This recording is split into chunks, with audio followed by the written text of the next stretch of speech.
उनका भी game strategy हो सकती है, हो सकता है कि उनके दिमाग में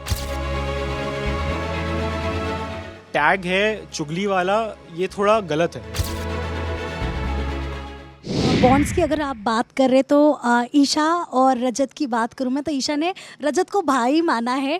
सो आप खुद उनके भाई हैं, कहीं आप में इनसिक्योरिटी हुई कि आप भाई बन गया ऐसा कुछ, और वो बॉन्ड कैसा लग रहा है आपको दोनों का? हाँ, एक्चुअली रजत भाई का जब मैंने वो देखा था कि इनका जब एक इतना अच्छा बॉन्ड बन रहा है, जब रजत भाई इतने प्रोटेक्टिव है मेरी बहन के टूवर्ड्स, तो मुझे ही देखकर बहुत अच्छा लगा था। यहाँ तक कि मेरी मम्मी को भी देख के बहुत अच्छा लगा था। बट ऑफ कोर्स हर रिश्ते में अप्स एंड डाउन्स आते हैं, सबकी अपनी स्ट्रैटेजीज़ होती हैं। हो सकता है कि मेरी बहन तो देखो हमेशा 100% ही देती है, चाहे वो कोई भी बॉन्ड हो।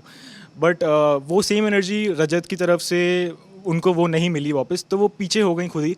बट मुझे लगता है कि रजत भी एक्चुअली दिल का बहुत अच्छा इंसान है, बट कभी कभार वो हीट ऑफ द मोमेंट में ऐसी चीज़ें बोल देते हैं जो उनको रियलाइज़ नहीं होती, एंड बाकी बाद में वो रियलाइज़ भी करते हैं।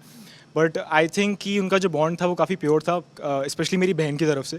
बट अब वो सेम चीज़ नहीं आ पाई तो कोई बात नहीं, बट मुझे तो वो बॉन्ड काफ़ी अच्छा लगा पर्सनली। ईशा के ऊपर और भी कई इल्ज़ाम लगाए जा रहा है बाहर से जो लोग गेम देख रहे हैं, स्पेशली ऑल्सो जो 3 वाइल्ड कार्ड कंटेस्टेंट्स की एंट्री हुई है, एडिन हो, अदिति हो, जो भी गए हैं तीनों, उनका ऐसा कहना था कि अंदर जो है ईशा खाली चुगलियाँ कर रही हैं, पीठ पीछे बैक बिचिंग कर रही हैं।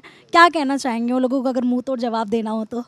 देखिए, ओपिनियन सबके होते हैं and it's okay to have opinions, चाहे वो नेगेटिव हो पॉजिटिव हो सकता है मेरे अंदर भी किसी कंटेस्टेंट के लिए पॉजिटिव चीज़ें हो, नेगेटिव चीज़ें हो।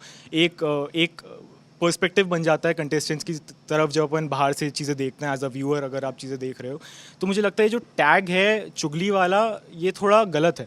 बिकॉज चुगली का डेफिनेशन ही गलत है, क्योंकि अगर आप ये बोल रहे हो कि ओपिनियन देना मतलब चुगली देना करना होता है, तो दैट इज़ 100% रॉन्ग। चुगली का डेफिनेशन क्या होता है? मैं अगर एक हाइपोथेटिकल सिचुएशन में अपने आप को रखूं और मैं कॉलेज में बैठा हूं और मेरा दोस्त मेरे साथ बैठा है, एंड मेरे दोस्त ने मुझसे बोला कि अपन बंक मारते हैं क्लास, एंड मैं उसकी बात टीचर को जाकर बता दूं कि ये ऐसा ऐसा बोल रहा है। तो अगर मैं किसी से बात कर रहा हूं और उसकी बात मैं किसी थर्ड पर्सन को जाकर बता दूं उसकी गैर मौजूदगी में, वो चुगली करना होता है। ओपिनियन देना बिल्कुल भी चुगली देना नहीं करना नहीं होता है। और आप जब ऐसे घर में बैठे हो जहाँ पर आप बाहर की बातें नहीं कर सकते, ना ही आप नॉमिनेशंस की बातें कर सकते हो, आप पूरे टाइम टास्क की बातें नहीं कर सकते, तो ऑफकोर्स सी बात है आप उधर पे जितने भी 17-18 लोग हैं आप उनके बारे में बात करोगे, उनके बारे में आप ओपिनियन दोगे, अपनी स्ट्रैटेजीज़ बनाओगे, तो वो चुगली करना नहीं होता, वो आप बस ओपिनियनेटेड हो। So that is this entire tag is very wrong. Lastly क्या लगता है आपको, ईशा को कौन घर में ऐसे जो कंटेस्टेंट्स अभी मौजूद है, कौन है वो लोग जिनसे ईशा को दूर रहना चाहिए, आपको ऐसा लग रहा है?